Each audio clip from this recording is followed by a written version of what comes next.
Hello, everyone. My name is Dr. Sharidya Rahman. So I just recently completed my doctoral studies at the Australian National University, and currently I'm working as a research fellow at Monash University.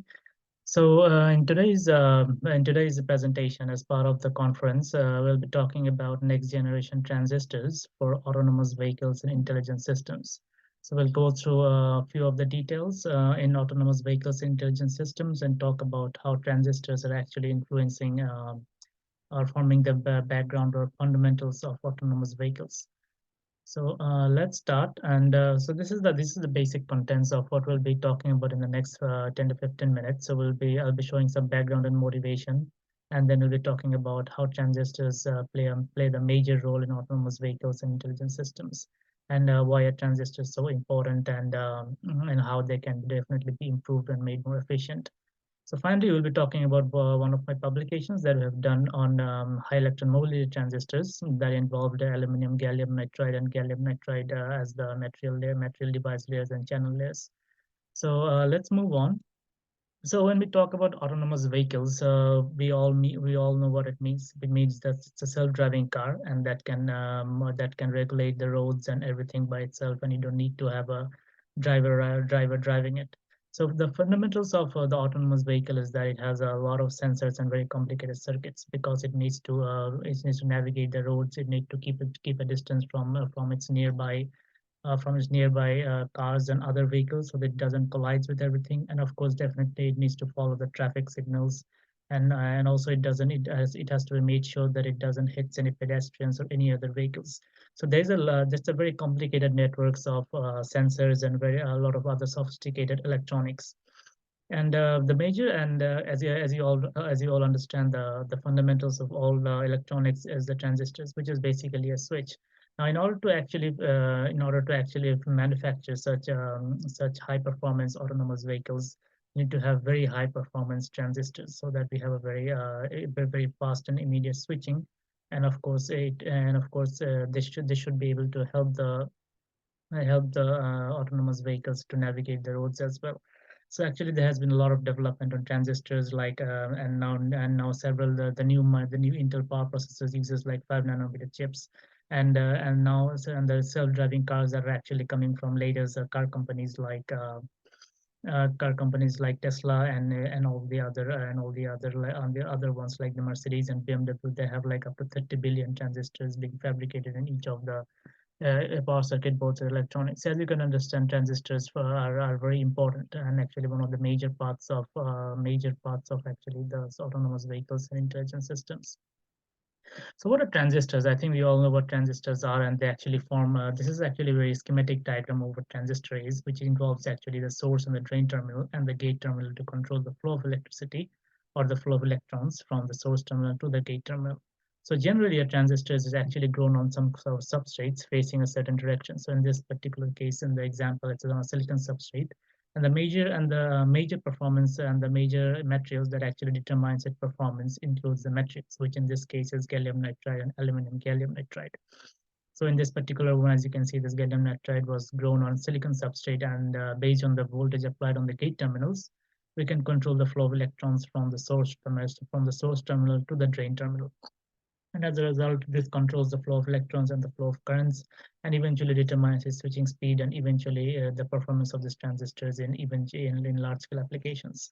So this is one of the pictures showing a 200 millimeter and 100 millimeter gallium nitride wafers that was used for process developments. And all these wafers have up to more than millions of transistors fabricated on it. So the development of electron beam lithography and more importantly, the resolution of electron beam lithography allows us to fabricate this kind of nanoscale transistors onto wafers and eventually into multiple devices. So as we can understand, it's very important that we improve the performance of these transistors so that it can control, so that it can so that it can provide faster flow of current and electrons. As you can understand, electrons undergo a lot of resistance in between these Schottky contacts, and of course, a lot of resistance in when the electrons are flowing from the source to the drain terminal. So of course, there's been a lot of designs that have been implemented and a lot of designs that have been proposed that can actually improve the performance of these transistors. So in the next slide, we'll see that this is one of our recent publications, but which we have published in Microelectronics International, and it came out a couple of years back. So in this particular one, we used we used TCAD, which is one of the modules of Synopsys, to simulate conventional high electron mobility transistors, and then we proposed our design, how a particular design actually improves the device performance in compared to conventional ones. So this first one. So this first schematic shows a conventional HM, which involves, of course, a silicon substrate. Then there's a buffer layer, then there's a spacer layer, gate and metal channel layer, of course, and there's of course a barrier layer as well. And on top, as we all know, there's always a passivation layer to control the flow of electricity and of course control the flow of charged electrons. So eventually, what we did, our first proposed structure was making the barrier graded into three different layers, which is basically changing this aluminum gallium nitride single layer into multiple layers, which is basically called grading. So as a result, we introduced different mole fractions of the aluminum, and we introduced three different layers of grading. So this is our first optimized structure. Now the second optimized structure, we took that graded aluminum gallium nitride structure and introduced aluminum nitride spacer, which is of course a variation to the aluminum gallium nitride spacer. And then the third one, what we changed the gallium nitride channel to an indium gallium nitride channel. So each of the structures outperforms the previous one. So as a result, what I mean is that the structure one outperforms the conventional high electron mobility transistor, and the structure two outperforms the structure one, and the structure three outperforms the structure two. So the modifications that we've proposed is actually grading this barrier and then changing the spacer and then changing the channel.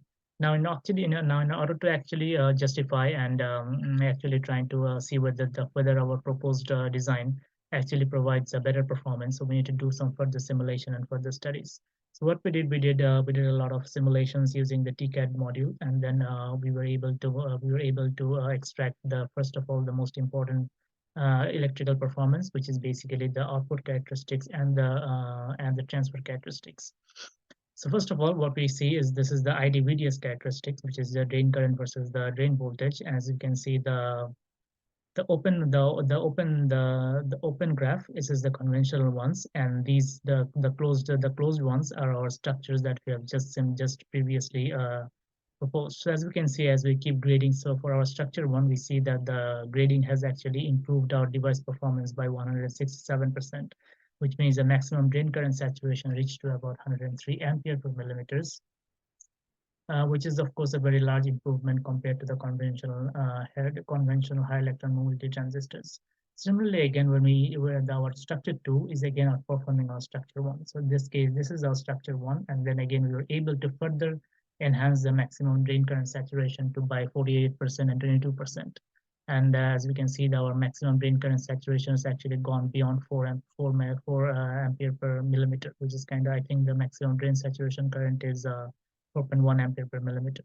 Similarly, when we introduce a structure 3, which is basically changing the channel to indium gallium nitride, we were able to further improve the drain current saturation a bit, but this improvement was a bit small, but it's still an improvement compared to the conventional structure. Now let's move on to the IDVG characteristics, which is basically I drain current saturation as a function of the gate voltage. So in this particular graphs, we see again that this dotted line is a conventional HF, and each of them further are our structure one, structure two, and structure three. So of course, as you can see, each of our structure three is actually providing the highest IDVD current, and this is actually even showing a linear line, which is basically one of the major characteristics that are required in transistors for applications in electronics. Even we see that when we actually normalize the curves in this -5 volt to 2 volt, we see that the on current actually improves a lot, and this is actually, of course, an improvement compared to the conventional high electron mobility transistors. So this is one of the primary characteristics that we have shown, that our structures that we have previously proposed by grading the aluminum gallium nitride barrier and then changing the spacer to aluminum nitride and then eventually changing the channel to indium gallium nitride, we have actually improved the device electrical performance by both the output characteristics and the DC characteristics. Now our proposed device has a better chance of manipulating, has a better control on the flow of electrons, can control, and the electrons can flow much faster, with the least resistance, which is basically, of course, one of the primary requirements of in applications like autonomous vehicles. So eventually, we also did some further characterization. So this is for the electron density. Of course, we can see that our structures. So this is our conventional one, and these are our proposed structures. We can see that the electron density has improved very largely. And similarly, the electron density was, and then we did some focused in this particular region. We see that the channel length and the buffer layer is actually experiencing a much larger electron density, which is, of course, one of the fundamental characteristics behind the large drain current that we just saw in the last slide. So this is basically the fundamentals of electron density as to why it is actually why there has been a large drain current in the previous slides. So now again we did some further simulations, and we tried to image the current density and the electron mobility, and we can see that compared to the conventional HF, the total current density in our further structures has definitely improved. And this means that, so this is again, of course, providing another evidence that to our first figures, where we have shown that the drain current saturation has improved. And as a result, the total electron mobility has also improved, and of course, the total current density has, of course, also improved. So as a result, as you can see, our proposed structures, the modifications that we did, has a much larger electron mobility and the total current density. So finally, we did some electric velocity, and we see that the channel layer and, of course, the barrier layers are, of course, undergoing enhanced electron velocity, which is, of course, further providing proof that wide is actually having a large drain current saturation, and of course, that is one of the major requirements in applications in autonomous vehicles. So in conclusion, but we can see that this particular transistors, although it's a very small device, also it's a very nanoscale device. It's from the basic components, is power circuit boards that are actually implemented in large amount when it comes to autonomous vehicles. So with basically our graded structures basically manifest a superior performance. And then we have shown that it has extraordinary IV characteristics. And as we can see from the simulation that RV characteristics and electron density and speed are much better and much higher compared to the conventional structures. So as a result, our proposed high electron mobility transistors have very good applications in high-speed circuits and embedded systems, which are actually the key components of autonomous vehicles. And that's basically, as a result, our transistors could be eventually, when fabricated experimentally, it could form the basic, it solidifies the fundamental component needed in intelligent systems. Of course, our simulations that we have used includes the commercial component. So as a result, we know that, and we have included all kinds of physics that are actually defining the IV characteristics, electron density, and electron speed. So as a result, we know that the results are accurate and of course reliable. So that's it for now. So I hope I've provided some background on transistors and how it actually affects autonomous vehicles and intelligent systems industry. Thank you everyone for listening.